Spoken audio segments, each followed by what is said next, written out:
So today, okay, so today what I wanted to talk about is some of the stuff that's going to happen in Ethereum over the next couple of years, but also talk about it from the point of view not just of what's going to happen with the technology, but also from the point of view of what does this actually mean for people who are building things on Ethereum.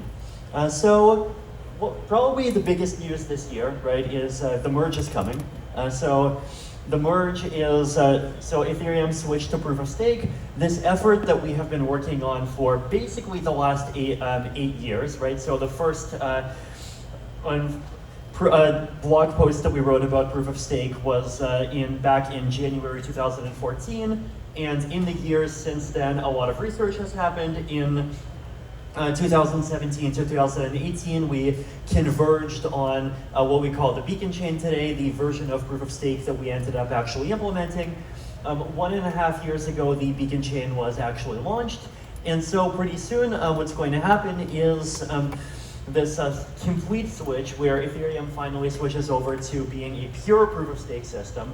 And basically what happens there is Ethereum's application layer, so the applications, the smart contracts, balances, everything that is happening inside of Ethereum is going to be automatically moved off of the proof of work chain, which will basically just stop being functional at that point and move over to the proof of stake chain, right? So after the merge, Ethereum will finally become a proof of stake system. Yay! Woo! Right. Now, the merge is only the first step in this fairly long and complicated roadmap that we have, right? So after the merge, there's a bunch of other things that we plan on focusing on, but probably the biggest focus immediately after the merge is going to come on scalability, right? So scalability is also a problem that we've been talking about, we've been complaining about, we've been thinking about how to fix pretty much since the beginning of the Ethereum project and even before the chain launched all those years ago. And it's something where we've been actively thinking about it. There have been a lot of groups that have been actively developing solutions. And there's a lot that has happened over the last couple of years in the layer 2 space in particular, right? So some of the roll-up projects, so projects like Optimism, Arbitrum, ZK Sync, Loopring, Scroll, Snarknet, this big long list of things exists now, and that's something that did not exist at all, 3 years ago, and it's just made a huge amount of progress over even the last year, right? But there's even more work on scalability left to go. So people who have been following the Ethereum core development process might have heard of proto-dank sharding. So this is one of the next big EIPs that is in the process of development and is coming to Ethereum after the merge. So basically, the goal of proto-dank sharding is to create what we call these data transactions that have these data blobs. And the point of this is to just increase the capacity of the Ethereum chain to hold a much larger amount of data, right?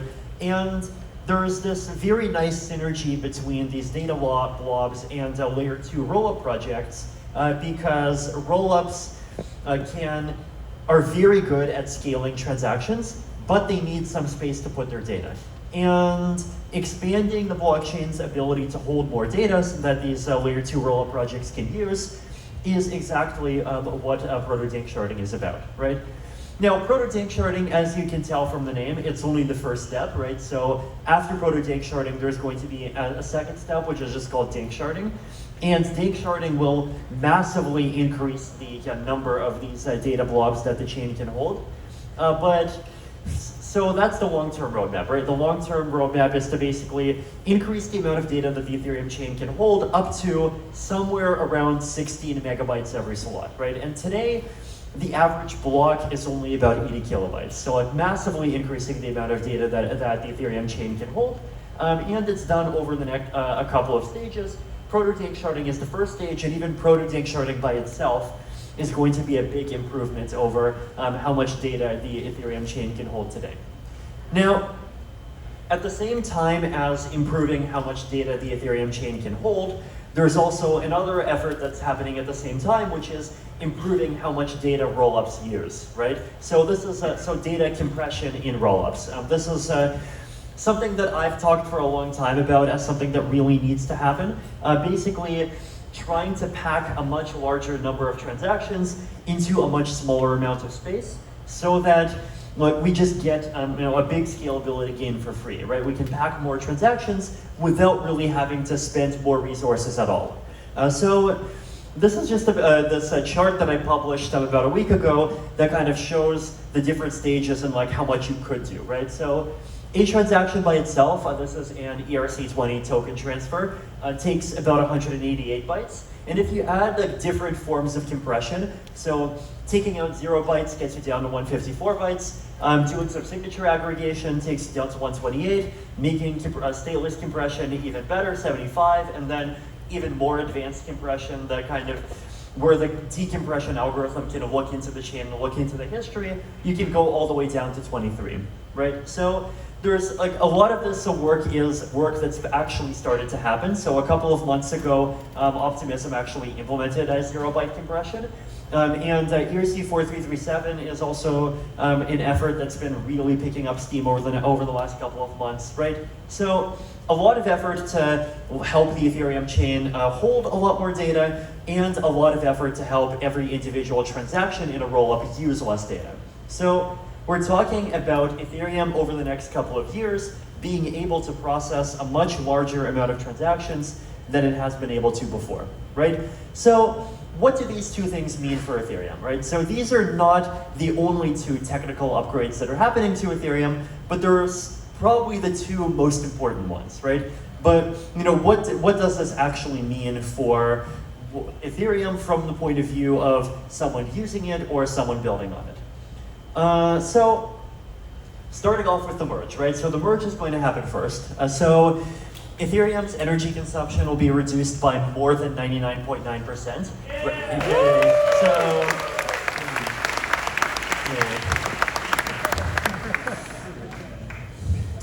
So it's big improvements, obviously. In addition to this, there's a bunch of ways in which proof of stake improves security, and also the merge opens the door to more upgrades, right? So at the same time as being switched from proof of work to proof of stake, it's also an opportunity to kind of take some of the ideas that we've learned over the last 8 years and use that to really redesign what the different parts of the Ethereum chain. So like, for example, the merge will also make Ethereum much more friendly to light clients, right? So today, if you want to access the Ethereum chain, most people generally use some wallet like MetaMask, and the way those wallets work is they talk to a server and they basically trust whatever answers the server gives them. So with light clients after the merge, once that tech is developed, you will be able to basically have a client that actually verifies the data that it gets back. So basically, the merge isn't just about the merge is also about other things down the line that the merge is going to enable. So that's the merge. Proto-tank sharding, so opens up more data space, transactions will become cheaper, and compression means that transactions get even cheaper again, right? Cheap, cheap, cheap, yay. I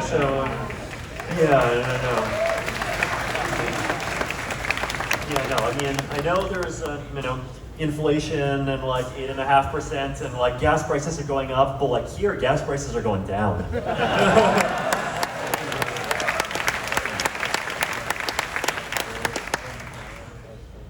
So what can we do with a safer blockchain and cheaper transactions, right? I think this is probably the big question. So probably one of the big and really important things is just lower transaction fees are the thing and the only thing that can make blockchains affordable for anyone, right? So median income per day in Canada, at least according to the data at this link here, is about $113. So this is all in US dollars, just to kind of put all the different countries in the same unit.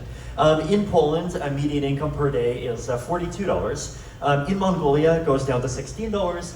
And in Zambia, it goes down to $4, right? So very big differences. And we can compare against these numbers average transaction fees on Ethereum for the last couple of years. Now, obviously, they've gone up and down a lot, but generally, they've been somewhere in between $1 and $20, right? Now, today, Ethereum transaction fees are fortunately a bit lower, but that's because we're in a bit of a bear market, at least relative to 2021. So that's obviously not something that we can count on, right? Like it's like basically, if if we see one of these bull cycles pop up again anytime soon, then even the cheap transaction fees that we see today, it's not going to happen, or fees are going to go crazy again, right? So that's on the Ethereum base layer, right? And if you take, let's say, the middle of that range, we'll take about $5, then you can see how, to a lot of Canadians, it can be affordable to send blockchain transactions for a lot of applications. But if we're talking about blockchains being this global thing that's supposed to, empower people who are not empowered today in underprivileged countries, then you can see how it starts looking less viable, right? Because we're talking about single transactions potentially taking up people's entire daily income. And one of the things that you actually see if you visit some of these places, as we have, right, is that a lot of the time people do love blockchains, they do love cryptocurrency. I should say they love cryptocurrency, but they don't love blockchains. That's probably the way to put it, right? Because what you actually see often enough is that people have cryptocurrency, but they have it in Binance wallets, right? Like you even see, entire ecosystems where it's just accepted that everyone has a Binance wallet, and like sending from a Binance wallet to a Binance wallet is the way that you make transactions, right? So why does this happen? Well, obviously, right? If the blockchain is too expensive, people are going to look for something else. That's just a fact, and it's a fact that we have to deal with. And so, if we want to have a world where we can have blockchain activity happening without needing to trust centralized exchanges for everything, then we just have to learn how to make blockchains cheaper. Now, today with rollups, it's already sometimes 25 cents, sometimes less than 25 cents. And if you just analyze what's going to happen as a result of the improvements to rollups that I mentioned in the future, then we're talking about potential fees of maybe 5 cents or maybe even as low as 0.2 cents. So massively cheaper transactions to the point where the on-chain transactions actually will become affordable for lots of people for whom they are not affordable today. Bringing back crypto payments. So this is an interesting idea, right? Basically, for those who here has been in the crypto space since at least 2013? Who here has read the Bitcoin white paper? Who here remembers the title of the Bitcoin white paper? Bitcoin, a peer-to-peer electronic cash system, right?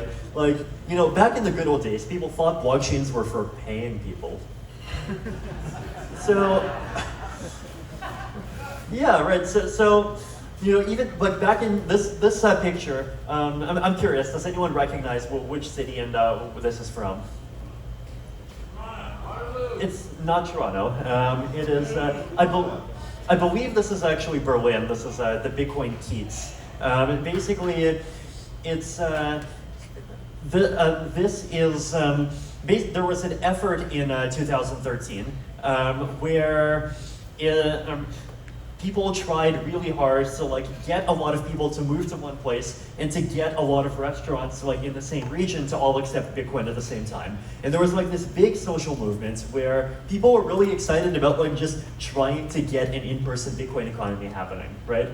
And it started and it continued for some time, but fast forward a few years later, and people have mostly kind of stopped about talking about these things, right? And I think one of the reasons why is basically because blockchains for in-person payments stopped looking as attractive as it did before, right? And fees are just an obvious reason why, right? Back in 2013, one of the main arguments for why you should accept Bitcoin was fees, right? The argument basically was look, PayPal and the credit companies are very mean to us. They charge 29 cents plus 2.9% for transactions, and they charge even more if it's international.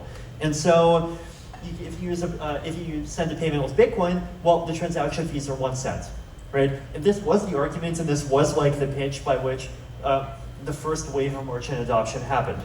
Now, Since then, that argument has basically just become completely false. Now, if blockchains can scale, then guess what? The argument becomes true again, and so we're in a future where blockchains are cheap and we have even more network effects than we did before.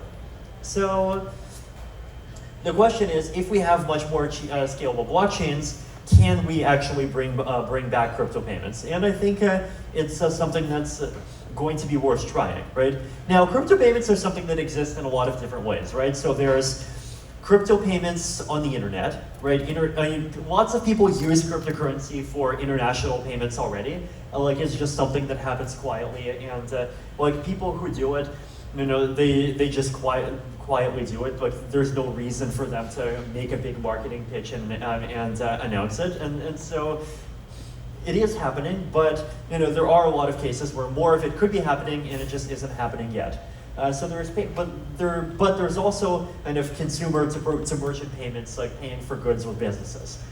There is also in-person payments, right? So in-person payments we tried to do, and I think it may be worth trying to do again. There are obviously micropayments. There's many different kinds of payments, right? But this is the sort of thing that, like, today is a fairly niche thing, but I think especially with blockchains being much more affordable, it is something that could grow much more in the future. Non-financial applications, right? So one of the big things about Ethereum is, like, Ethereum is not just a payment system, right? And there's supposed to be this, like, big array of all of these other amazing things that you could use blockchains to do. ENS is probably the big one. Who here has used a non-financial application on Ethereum that's not ENS? Who here has used ENS? Right, so ENS is, like, by far the most popular non-financial application on the Ethereum blockchain, right? And I think the reason why is pretty clear. It's just a really valuable and useful tool. And I think the interesting thing about ENS is that it's like one piece of a puzzle where there are a couple of other pieces that are very complementary to it that can help to, like, actually create basically, like, some kind of decentralized identity ecosystem on top of Ethereum, right? So you have ENS, and ENS lets you have a username without that username being tied to a company that controls it. Account management, right? So let's say, who here remembers PGP? 1990s, crypto wars, everyone has their own public key, web of trust, right? There was this really big idealistic effort to try to kind of create this ecosystem where everyone would have their own cryptographic key. And with these, people would be able to sign messages, they'd be able to encrypt messages, we'd have privacy, we would have security, and, like, all without having to rely on intermediaries. But the network effects never really happened, and it just sort of never really panned out well, right? Now, fast forward to today. We have millions of people with crypto wallets, and we have millions of people that have private keys inside their own browsers. Now, why, right? Well, because they want to trade monkey pictures, right? So it's like, 1990s, you have these really kind of deep and philosophical arguments about, like, there's this fundamental great battle between the authority of the nation state and the desire for individual freedom, and if you want to protect privacy and if you want to assert your independence, then cryptography is the future of ensuring freedom of the humanity. Fast forward 20 years and it's like, hey, look, it's a monkey! And guess which one works better? So now, this is, like, in one of the kind of interesting double-edged swords of the crypto space, right? It's like the problem with the pre-crypto sort of idealistic decentralized tech movement is that it never had enough incentives. The problem with the crypto space is that, like, it has great incentives, but at the same time, it has incentives that, like, go in very weird directions sometimes, right? So at the same time, though, like, we have actually created this ecosystem where lots of people have cryptographic keys, and we actually get the possibility of using these cryptographic keys for other applications and not just stuff on the blockchain. So there's this project called Sign In with Ethereum, where you can use your Ethereum wallet as a way to sign into web services. So if you go to chat.blockscan.com, you actually see there's, like, a chat application. It's basically like a Telegram clone, except you don't have to give your phone number to use it. You just, like, sign in with your Ethereum account. And like anyone who has an Ethereum address basically already has a chat.blockscan.com account. And if you know someone's ENS name, you can go send them a message. I mean, you can send me a message. I probably won't read it, but you can send me a message. Now, so I think sign in with Ethereum is like one of those things that kind of expects to start slowly growing more and more over time, right? Now, one of the problems though is that if you just use cryptographic keys as your wallet, as your account, then like what happens if your key gets stolen? What happens if you lose your key? What happens if like any kind of accident happens? Now, one of the kind of pitches that sometimes traditional Web 2 companies argue about like why Google can control your account and why it's good is because they can do account recovery, right? It's like if you lose your account or if something bad happens, there's like people and you can appeal to those people and those people can give you your account back. Now, like my personal experience with this argument is that it's like somehow actually not true, right? Like I've personally talked to people who've had like trouble with their accounts with a lot of these Web 2 services, and they just often they just can't get their problem fixed. Like they reach out to support, and they just like get stuck. I mean, like I personally, a few months ago, like I had my Amazon account flags due to like some suspicious activity thing because I dare travel between different countries. And then there was a form and I filled in the form and at some point they said, okay, well we filled in the form but we don't have enough information and like please hold on. And like basically I have not gotten my Amazon account back, right? So Web 2 companies are like, they talk about how, centralization is good because like you at least provides recovery, but like somehow they've screwed this up so much that often they don't actually provide recovery. So what can we do? So Web3 can do this better, right? So for the last couple of years, I've been talking about this concept of social recovery where like you can choose, who your recovery contacts are, right? And like you can make whatever choices you want. So you can say, I'm going to have 5 recovery contacts.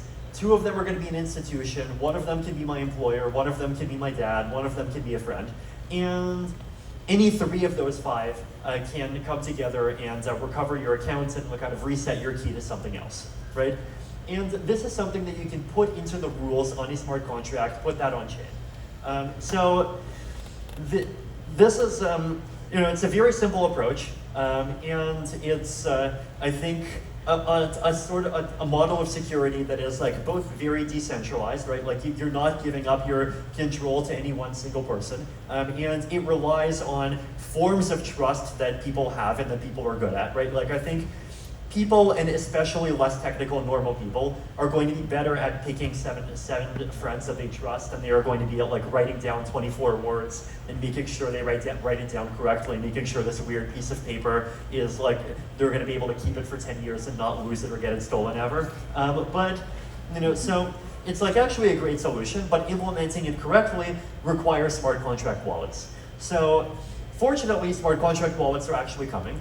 Now, interestingly enough, smart contract wallets themselves, so like actually being able to track like when these account recoveries happen, when these key changes happen, this itself requires a blockchain, right? So it's like, instead of using your accounts to log into or using your kind of off-chain accounts to interact with stuff on the blockchain, it's like, no, you're using your account, which is on the blockchain, to sign into services that can themselves also be centralized services that live on off-chain, right? So you can use the same account to sign into on-chain stuff and off-chain stuff.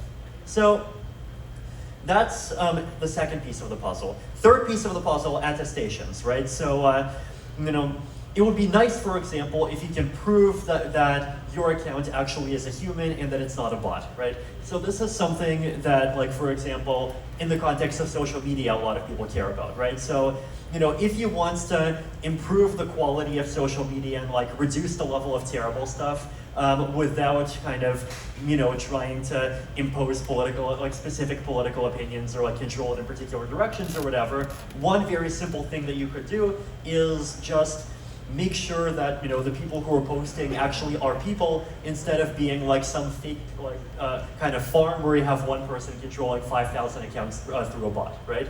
But if you want to do this, then like you have to be able to actually tell who the real humans are and who the bots are. Now, fortunately, on-chain attestations can actually help, right? So like if you use your Ethereum account to sign into a service, the service can actually go and inspect, like, first of all, has this account ever sent a transaction, right? Sending a transaction requires paying a transaction fee. So just whether or not you send a transaction is like the simplest possible filter that makes it hard to create 10,000 fake accounts, just by making it really expensive.